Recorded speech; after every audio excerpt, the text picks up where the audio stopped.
Hello aspirants, hope you are fine. Today we will discuss current affairs of 29th May 2023. In this session, we will cover the current affairs, daily current affairs. In addition, we will cover the MCQs and current affairs of last 6 months. Let's start the first current affair of today. Firstly, we will study about polity. We can say it's also related to polity and what recently happened to New Delhi. As we all know, recently our Prime Minister Narendra Modi inaugurated new parliament building, and it's called the symbol of aspiration of 140 crore citizens. PM and Speaker Om Birla installing the symbol in the Lok Sabha chamber. जैसे कि हमें पता है कि PM Modi ने Sunday कल new Delhi में नई पार्लियामेंट बिल्डिंग इनॉग्रेट की है 140 करोड़ सिटीजन्स के लिए। वहाँ पे पीएम जो हमारे नरेंद्र मोदी साहब और स्पीकर ओम बिरला, उन्होंने इंस्टॉल किया है सिंगल इन द लोक सभा चैम्बर। सिंगल क्या होता है? Let's recall something about single. Single एक स्कल्पचर है, एक स्टिक है जो कवर की है सिल्वर में और जिसकी बॉडी गोल्ड है। सिल्वर का जैसे कि सिल्वर स्टिक है एंड कवर्ड विथ गोल्ड।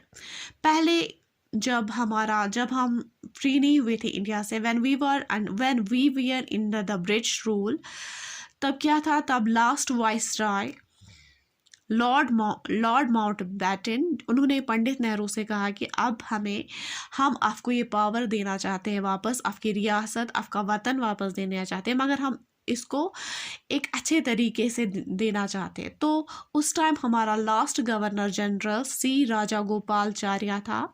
तो पंडित नेहरू ने उनसे राय मांगी कि ऐसा, तो जो हमारा लास्ट गवर्नर वहाँ पे था सी राजागोपालाचार्य, तो उन्होंने कहा था कि वो बहुत इंस्पायर हुए थे चोला डायनास्टी में।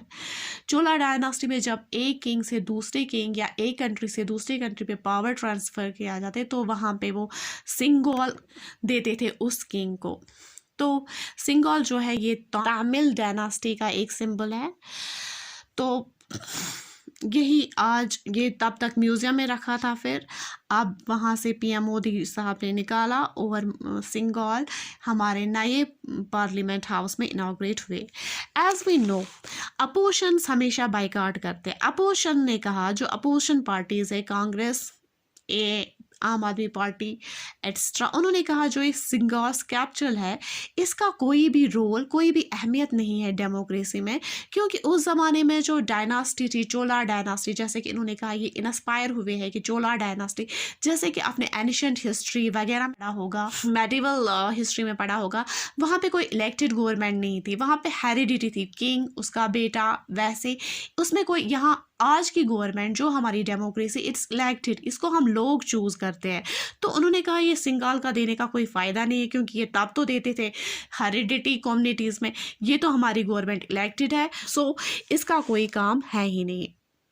दूसरी रिलेटेड न्यूज़ इसी के साथ, जो हमारे पीएम मोदी है, उन्होंने रिलीज़ किया है कमोरेटिव स्टैम्प, एक इम्पोर्ट स्पेशल ऑब्जेक्ट स्टैम्प, और 70 रुपीज़ कॉइन किया है उसी to mark the opening of parliament, यानी कि 70 रुपीज़ कॉइन और एक स्टैम्प, कमोरेटिव स्टैम्प उन्होंने मार्क की है टू ओपनिंग द, उसी डे जब पार्लियामेंट इनॉग्रेट किया, तब उसी टाइम उन्होंने ये भी किया है। हम इसके बारे में पढ़ेंगे। कंट्री ने रिलीज़ किया है फर्स्ट कमोरेटिव कॉइन। पहले हमारी कमोरेटिव कॉइन इन 1964 में थी, इन द ऑनर ऑफ, जब इशू किया था coin in the honour of Pandit Nehru. अब कॉइन का क्या सीन है? कॉइन का सीन है जो अपर पोर्शन ऑफ कॉइन है, एक सेकेंड, जो अपर पोर्शन ऑफ कॉइन है, वहाँ पे ऊपर वाला हिस्सा वो लाइन है, वहाँ पे लाइन कैपिटल लिखा है ऑफ अशोका पिलर, सेंटर में, जैसे कि सेंटर है यहाँ पे, लाइन कैपिटल है अशोका पिलर और जो इसका नीचे वाला साइड है, दिस साइड अपर पोर्शन में जैसे कि लाइन है, लाइन का कैपिटल ऑफ अशोका पिलर, और जो नीचे का साइड है इस पे सत्यम विजेता लिखा है। और कॉइन के अपोजिट साइड जो है वो हमें दिखाती है image of parliament. Central government के पास ये, आपको पता, ये बात आपको पता होगी कि सेंट्रल गवर्नमेंट को ही पावर है डिज़ाइन करने में और मिंट करने में कॉइन्स। और कॉइन्स कहाँ कहाँ पे मिंट और डिज़ाइन करते हैं? 4 cities of India, Hyderabad, Mumbai, Kolkata, Noida.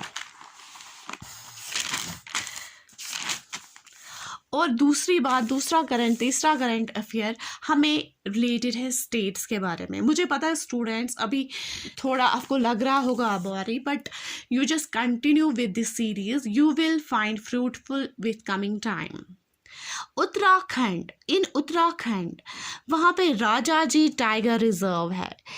ये क्यों न्यूज़ में था? ये इसीलिए न्यूज़ में था क्योंकि वहाँ से एक टाइग्रेस को रिलोकेट किया है, रिलोकेट किया है फ्रॉम कॉर्बेट टाइगर रिजर्व, यानी कि कॉर्बेट टाइगर रिजर्व से एक टाइग्रेस को लाया है और उसको रखा है राजाजी टाइगर रिजर्व जो उत्तराखंड में है। इसीलिए ये आज की इम्पॉर्टेंट न्यूज़ है। और कॉर्बेट टाइगर रिजर्व कहाँ है, इसका जवाब आप मुझे कमेंट्स में लिखेंगे कि ये कहाँ पे पाया जाता है। जैसे कि आपको रिसेंटली पता है कि कर्नाटका में इलेक्शंस हुए हैं और वहाँ पे कांग्रेस ने जीता है। वहाँ का सीएम जो बना है वो है Siddaramaiah. It was all about states. अब हम इंटरनेशनल के बारे में पढ़ेंगे। इंटरनेशनल अफेयर्स में आपको पता है रिसेंटली G7 ग्रुप्स ऑफ 7 हुआ था। कहाँ पे हुआ था? वो जापान में हुआ था G7, वहाँ के एक सिटी हिरोशिमा में। 49th G7 समिट जो है वो हुआ है हेल्ड 19 to 21 मई तक हुआ था हेल्ड 2023 जापान की एक सिटी हिरोशिमा में। ग्रुप 7 में कौन कौन कंट्रीज आती है? वहाँ पे 7 group of 7 countries, Canada, France, Germany, Italy, Japan, UK, USA. इसमें मोस्ट इंडस्ट्रियल नेशंस है। India is not a member of G7, मगर इसको रेगुलर बेसिस पे इनवाइट किया जाता है G7 समिट अटेंड करने के लिए। इस बार भी हमारे प्रधानमंत्री, प्राइम मिनिस्टर को इनवाइट किया गया था और उन्होंने वो समिट अटेंड भी की। जी के पॉइंट ऑफ व्यू से आपको ये याद रखना है, ये 49th G7 समिट थी जो हेल्ड हुई 19 to 21 May.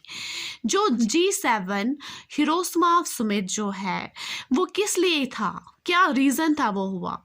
G7 Hiroshima summit तब आया जब आपको पता है कि वर्ल्ड में बहुत चैलेंजेस हो रहे हैं। Challenge in the war, Russian और यूक्रेन के बीच वार चल रहे हैं। साउथ कोरिया बहुत सारे न्यूक्लियर वेपन्स तैयार कर रहा है। Climate change, as we know, oceans are melting, carbon is increasing, carbon dioxide, economic insecurity हो रही। इसके रिलेटेड से हमारे यहाँ पे ये समिट हेल्ड